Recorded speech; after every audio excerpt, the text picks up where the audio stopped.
নামে ঘুরপথে এনআরসি চালু করা, বৈধ ভোটারের নাম তালিকা থেকে বাদ দেওয়া, জীবিত ব্যক্তিকে মৃত হিসেবে দেখানো, মৃত বিএলওদের পরিবারকে উপযুক্ত পরিবার ক্ষতিপূরণ এবং ত্রুটি শোধরানোর নামে সাধারণ মানুষকে দ্বিতীয় পর্যায়ে হয়রানি করা, ম্যাপিং তালিকায় যাদের নাম নেই তাদের শুনানির নামে হাজির করার প্রতিবাদ সহ 4 দফা দাবিতে বৃহস্পতিবার এসইউসিআই কমিউনিস্ট দলের পক্ষ থেকে নারায়ণগড় ব্লকের বিডিওর নিকট ডেপুটেশন দেওয়া হয়। এই দিন বেলদা কৃষ্ণারি মোড় থেকে দলের কর্মী সমর্থকেরা মিছিল করে বেলদা ট্রাফিক স্ট্যান্ডে পথসভা অনুষ্ঠিত হয়।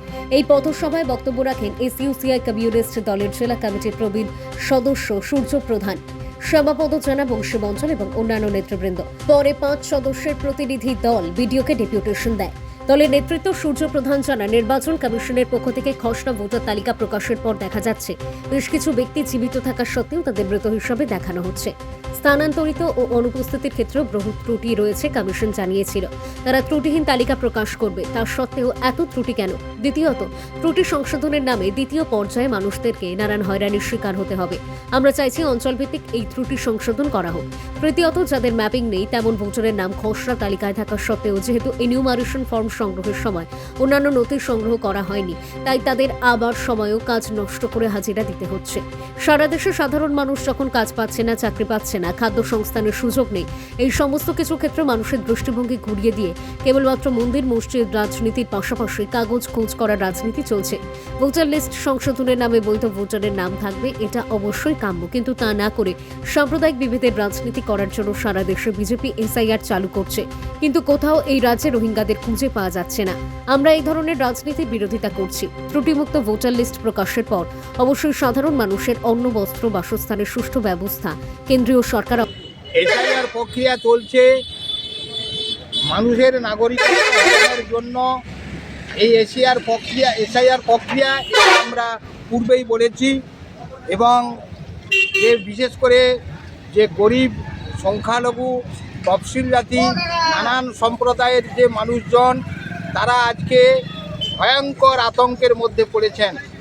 অপর দিক থেকে যারা এই কাজ করছে, বিশেষ করে বিএলআর ও বুথে বুথে যারা এই কাজ করছে, সেখানে আমরা দেখতে পাচ্ছি যে নির্বাচন কমিশনের কাজের চাপে আজকে বহু বিএলও আত্মহত্যা করতে বাধ্য হচ্ছে। এমনকি এই এসআইআরের আতঙ্কে বহু সাধারণ মানুষ তারা আজকে আত্মহত্যা করছে। ফলে দেশের মধ্যে আজকে যে সংকট দেখা দিয়েছে, শিক্ষা নেই, স্বাস্থ্যের উপযুক্ত ব্যবস্থা নেই, আজকে যেভাবে চাকরিহারা যুবকরা আজকে পথে পথে ঘুরে বেড়াচ্ছে, কাজের সন্ধানে মানুষ এদিক ওদিক হচ্ছে, এই সমস্যা থেকে মানুষের দৃষ্টিকে সরিয়ে দেওয়ার জন্য আজকে কেন্দ্রের বিজেপি সরকার এই এসআইআর প্রক্রিয়ার মধ্য দিয়ে মানুষকে একটা আতঙ্কের পরিবেশের মধ্যে রেখে তার কাজ সিদ্ধ করার জন্য সে চেষ্টা করছে।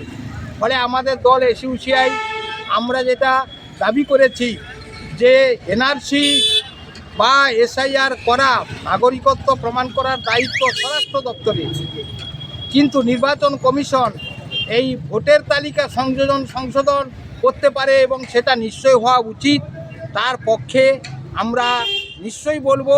কিন্তু তার মানে এই নয় অযথা আতঙ্ক সৃষ্টি করে যে গরিব মানুষ যারা খেটে খায়, যাদের ঘরবাড়ি নেই, খরা বন্যায় যারা কাগজকে গুছিয়ে রাখতে পারে না, তাদের স্থায়ী বাসস্থান নেই, তাদের যে সমস্ত 11 দফা যে নথি তাদেরকে দেখাতে বলা হয়েছে তা তাদের পক্ষে দেখানো কি সম্ভব? এবং আজকে যে খসড়া ভোটার তালিকা প্রকাশিত হয়েছে, সেখানে আমরা দেখছি প্রায় 1,95,00,000 মানুষকে তারা এই পুনরায় শুনানির জন্য তারা ডাকবে, এবং তারা যদি উপযুক্ত নথি দেখাতে পারে তবে ফাইনাল ভোটার তালিকায় তাদের নাম উঠবে। এই যে একটা আতঙ্কের পরিবেশ, এই পরিবেশের ফলে আজকে সাধারণ মানুষ খুবই আতঙ্কের মধ্যে আছে। ফলে এর বিরুদ্ধে আমরা নির্বাচন কমিশনের কাছে আমাদের যে স্মারকলিপি ভিডিওর মাধ্যমে আমরা পাঠাচ্ছি।